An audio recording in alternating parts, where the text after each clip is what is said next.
Everyone, this is संकेत दिरो। मैं आप सबको वेलकम करता हूं हमारे इस चैनल में जिसका नाम है इंडियन एंटरप्रेन्योर हब, जहां पर हम लोग बात करेंगे बिजनेस और स्टार्टअप अपडेट्स के बारे में डेली। तो देखते हैं आज के स्टार्टअप अपडेट्स क्या क्या है। Let's dive in. अपडेट आता है कोरोना वायरस की वैक्सीन के बारे में। ऑक्सफोर्ड यूनिवर्सिटी में रिसर्च चल रहा था कोरोना वायरस की वैक्सीन का, जो काफी अच्छे रिजल्ट्स भी दे रहा था। उसी में इंडिया की एक कंपनी भी शामिल है जो कि है सीरम इंस्टीट्यूट। सीरम इंस्टीट्यूट के सीईओ आदर पूनावाला ने एक स्टेटमेंट दिया है कि उन्होंने कहा है कि वहां पर जो भी प्रोडक्शन होगा उसका 50% क्वांटिटी इंडिया के लिए रिजर्व रहेगा और उस 50% क्वांटिटी के लिए इंडिया के लोगों को पे भी नहीं करना पड़ेगा, गवर्नमेंट वैक्सीन का खर्चा उठाएगी। ये बहुत ही अच्छी न्यूज आ रही है इंडिया के लिए और कोरोना वायरस के वैक्सीन के बारे में। ऑक्सफोर्ड यूनिवर्सिटी के रिसर्चर्स ने यह भी कहा था कि वो ह्यूमन ट्रायल के फेज 2 को लगभग कंप्लीट कर चुके हैं और काफी जल्दी वो फेज 3 में स्टार्ट कर देंगे।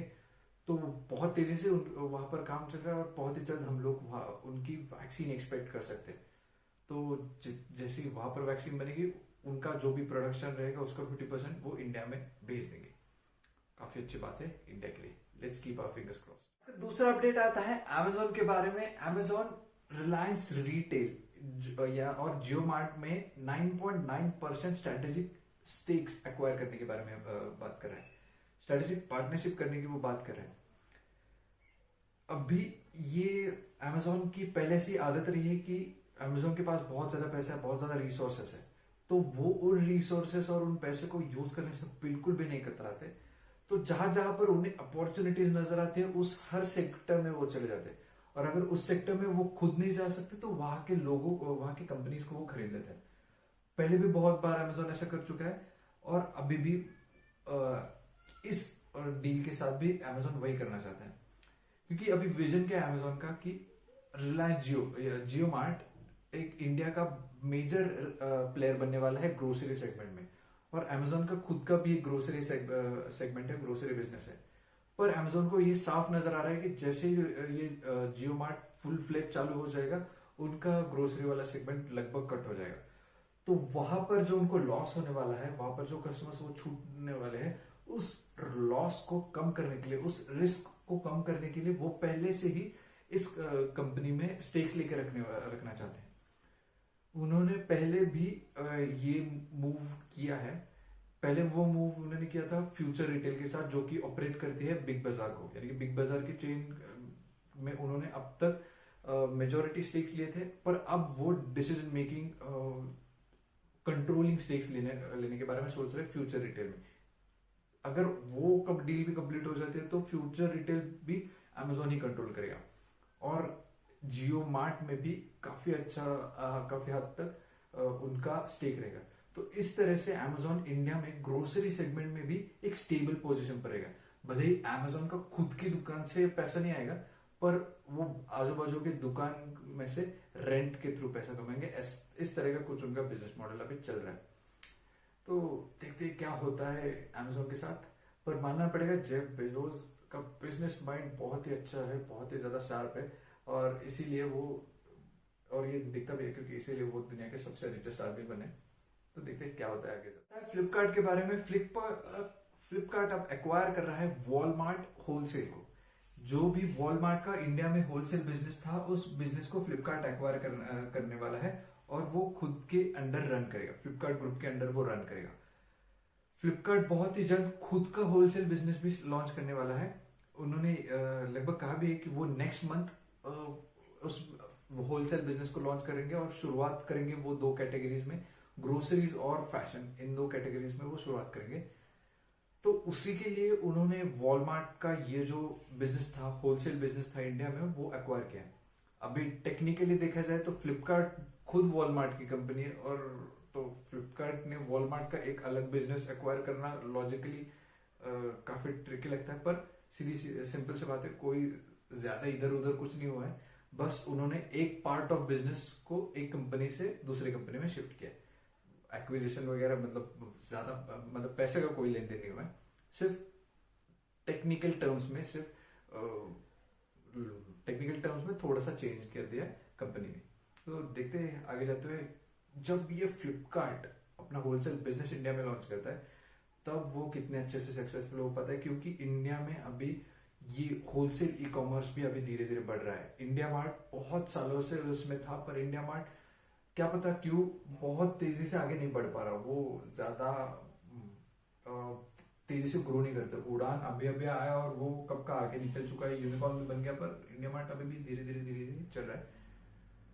तो देखते हैं जब फ्लिपकार्ट इस सेगमेंट में आता है तब किस तरह से वो परफॉर्म कर पाते हैं। अगला अपडेट आता है अनअकैडमी के बारे में। अनअकैडमी के बोर्ड ऑफ डायरेक्टर्स में एक चेंज हुआ है। सुजीत कुमार जो कि पहले को फाउंडर थे उड़ान के, अब वो ज्वाइन कर रहे हैं अनअकैडमी को as a board of director. उड़ान शुरू हुआ था 2016 में और अब वो उस कंपनी से शिफ्ट होकर अनअकैडमी में आ रहे हैं।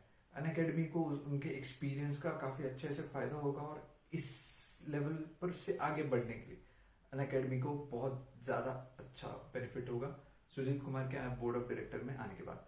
देखते हैं क्या होता है अनअकैडमी के साथ आगे इस नए चेंज के साथ। पांचवा अपडेट आता है स्पॉटिफाई के बारे में। स्पॉटिफाई जो कि एक म्यूजिक स्ट्रीमिंग प्लेटफॉर्म था, अब उन्होंने उनके प्लेटफॉर्म पर एक नया फीचर ऐड किया है। अब वो वीडियो पॉडकास्ट भी लॉन्च करेंगे, यानी कि जो पॉडकास्ट अभी उनके प्लेटफॉर्म पर रन हो रहे हैं, जो मेजर पॉडकास्ट है, बहुत ज्यादा लिसनर्स है, बहुत ज्यादा फॉलोअर्स है, उनके लिए उन्होंने अभी के लिए ये फीचर रिस्ट्रिक्टेड रखा है कि वो अपने पॉडकास्ट के साथ वीडियो भी डाल सकते हैं। उसके साथ उनका कहना है कि इस फीचर की वजह से जो भी व्यूअर्स है उनको पॉडकास्ट क्रिएटर से, पॉडकास्ट के होस्ट वगैरह और गेस्ट वगैरह से ज्यादा अच्छे से कनेक्ट होने में हेल्प होगा। तो ऐसा उनका कहना हुआ है। अभी हो क्या रहा है, स्पॉटिफाई भी एक्सपैंड कर रहा है।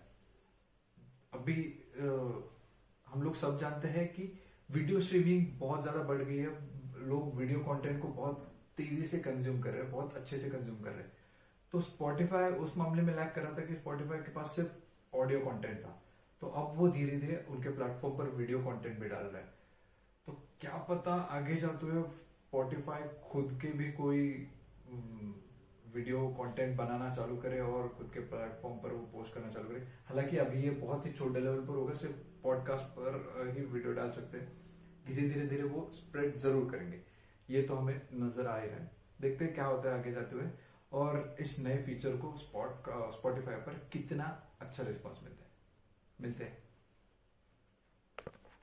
आज का अगला अपडेट आता है क्योरफिट के बारे में और ये बहुत ही इंटरेस्टिंग अपडेट है। मुझे पर्सनली ये अपडेट बहुत ज्यादा पसंद आया और इसी के लिए मैंने इसे लास्ट के लिए बचा के रखा था। क्योरफिट अब उनका सर्विसेज एक्सपांड कर रहा है यूएस में। एक इंडियन स्टार्टअप बाकी सारी कंट्रीज में ओवर द सीज एक्सपेंड कर रहा है, इसीलिए मैंने इस अपडेट को इतना ज्यादा वैल्यू दिया था। वो अब सर्विसेज उनके एक्सपेंड कर रहे हैं यूएस में। वो उनके फिटनेस मॉडल और योगा मेडिटेशन वाला जो उनका जो मॉडल है, वो दोनों चीजें वो यूएस में अभी चालू करेंगे स्ट्रीम करना। क्योरफिट चालू हुआ था 2016 में और अच्छे से ग्रो कर रहा था। इस लॉकडाउन की सिचुएशन में ये उन कुछ स्टार्टअप्स में से था जो बहुत ज्यादा तेजी से ग्रो हुए। उन्होंने बहुत ज्यादा मार्केटिंग भी की, बहुत ज्यादा ब्रांडिंग किया, एडवर्टाइजमेंट किया और उसी की वजह से उनको काफी अच्छे रिजल्ट भी मिले हैं। तो बहुत तेजी से वो ग्रो कर रहे हैं और क्योरफिट की तरफ से एक स्टेटमेंट भी आया कि उनका कहना था कि वो अभी यूएस में एक्सपेंड करे, पर एक्चुअली उनका प्लान ये नहीं था। वो चाहते थे कि लगभग वो 5 साल इंडिया में ऑपरेट करने के बाद बाहर दूसरे जगह पर एक्सपेंड करे, पर वो 1 साल पहले ही उनका टारगेट अचीव कर रहे। तो बहुत अच्छी बात है इंडियन स्टार्टअप्स के लिए, ये एक बहुत अच्छी खबर है और इंडियन स्टार्टअप इकोसिस्टम के लिए भी एक अच्छी खबर है।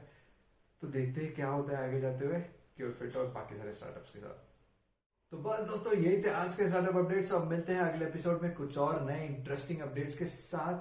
चैनल को सब्सक्राइब करना मत भूलिएगा। जो भी आपके राय हो नीचे कमेंट्स में जरूर बताइएगा। मिलते हैं अगले एपिसोड में।